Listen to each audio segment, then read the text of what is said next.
It's time for Declare Your Independence with Ernest Hancock.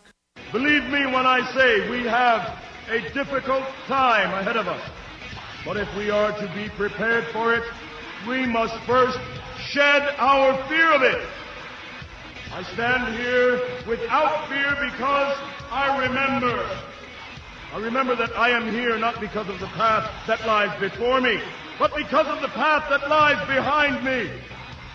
I remember that for 100 years we have fought these machines. And after a century of war, I remember that which matters most. We are still here! Tonight, let us make them remember we are not afraid!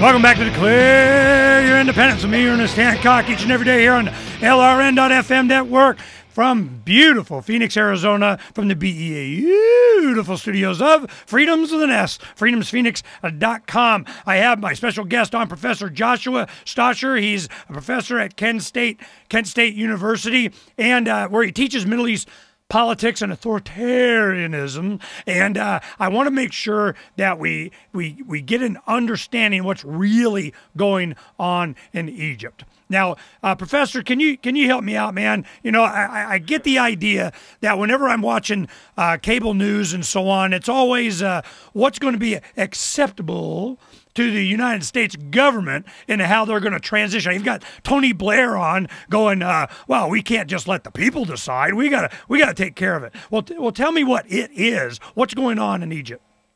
I saw this reference by one of the people that I really respect and think about this. He called it a coup in slow motion. I believe that what we're seeing is the orderly transition, as the government has called it, from one military general to another military general. And I think your next president in Egypt is going to be General Omar Suleiman, who's going to be charged with leading a sort of political transition. And it's really going to come down to the protesters, and who are essentially the representatives of a sort of abused citizenry, do they repocket their demands and trust the government or not? And I think that's highly unlikely. I think that if you give the generals a chance to run this sort of transition, it's not going to end up being very democratic. I think Egypt's democratic window is closed. Okay, now let me ask some specific questions here. Sure. One, I mean, from an economic sense, when you got, half of the population living on $2, $3, $4 a day, and all of a sudden food jumps up 100% in the last year, you got some problems. And people go hungry, bow, and they're in the freaking streets when that happens. So now we have, you change from one military dictatorship to another one. That's not going to address the economic issues. It's not going to address being hungry. How does that change when they change the face on the posters? I mean, how are they addressing that? Well, you see, the real problem is that Hosni Mubarak's son, Gamal Mubarak, he was actually the one that was going to take over power in Egypt. They were going to have an inherited republic like they had in Syria. And Gamal Mubarak's whole stick was neoliberal economic policy. So from 2004 on, Egypt actually experienced 7.5% growth annually a year, which is actually tremendous growth. The problem was is that while it got a class of people at the very top globally rich, what it did is it impoverished the lower end of society. So we saw this increasing gap between the rich and the poor growing.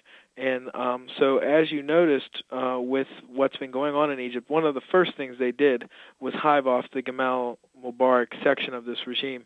So I think actually the military leaders that are going to take over are going to be much more populist in their approach. I've already been talking with friends in Cairo, and what they're telling me is that the grocery stores are actually starting to get stocked with food again, and the food is at rock bottom prices. Yeah. Because the military is subsidizing everything because they're trying to get in with the population. Well, and their option is what? Of course, it's always about, it's why 43 plus million people in the United States are on food stamps. Right now, 40 out of 300 million, 43 million people. Why? It's to prevent exactly what's going on in Cairo. And I'm going, how long can they sustain this? Is it just they're going to create a welfare system, bread and circuses for the masses? Is that their solution?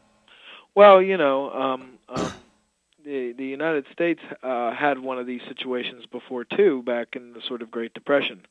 And that's what actually led to the Great Deal, right? The New Deal by FDR.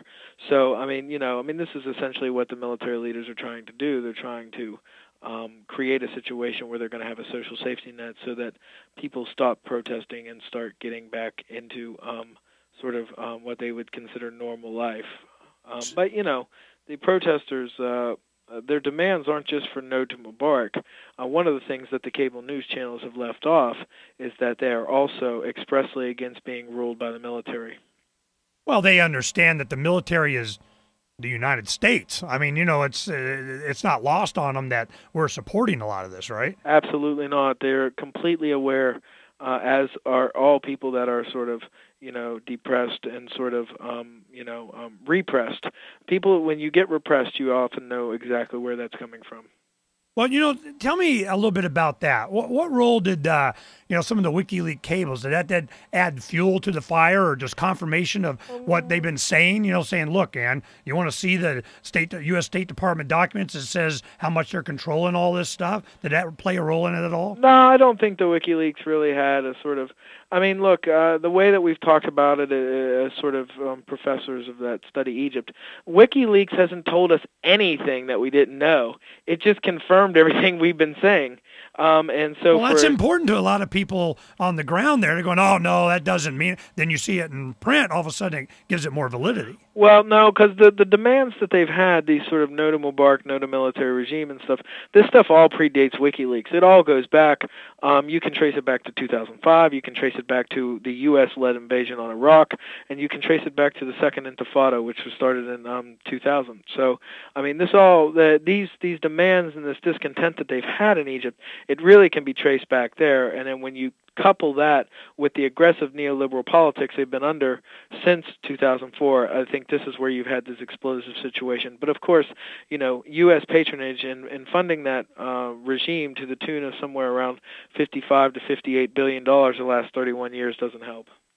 This is one thing that is of interest to me. You'll have an entire society that starts to come to the realization that all the promises that, the light on the hill, the United States government has been advocating for, over time they start to realize that it's really been a lie. Is there still a warmness towards American citizens and against United States policy? Do they understand the difference, or they just hate Americans? No, absolutely they understand the difference. Egyptians are very nuanced. They're very intelligent people.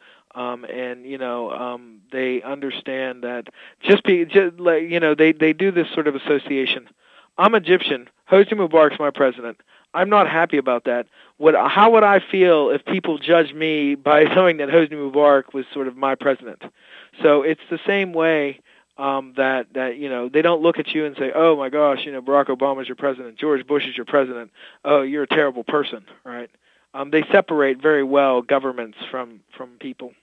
One of the things I want to get into over our interview here is how do you think it will play out? Because when we come back in the next segment, this is one thing I want to approach. It's always, if you look at lines on a map, you look at different colored blocks on a globe, and you just kind of get that we're just a farm. It's just, livestock management tools. And like Egypt is going to come back with a new regime that, the livestock is getting unruly here. How do we get them calmed down? We're going to provide them more food, better grain, better drinking water. Whatever it is, we're going to manage the livestock better in such a way that they won't rebel as much. But freedom, is that what they're clamoring for, or they just want better food in their trough? So when we come back, I want to get some kind of a beat on that.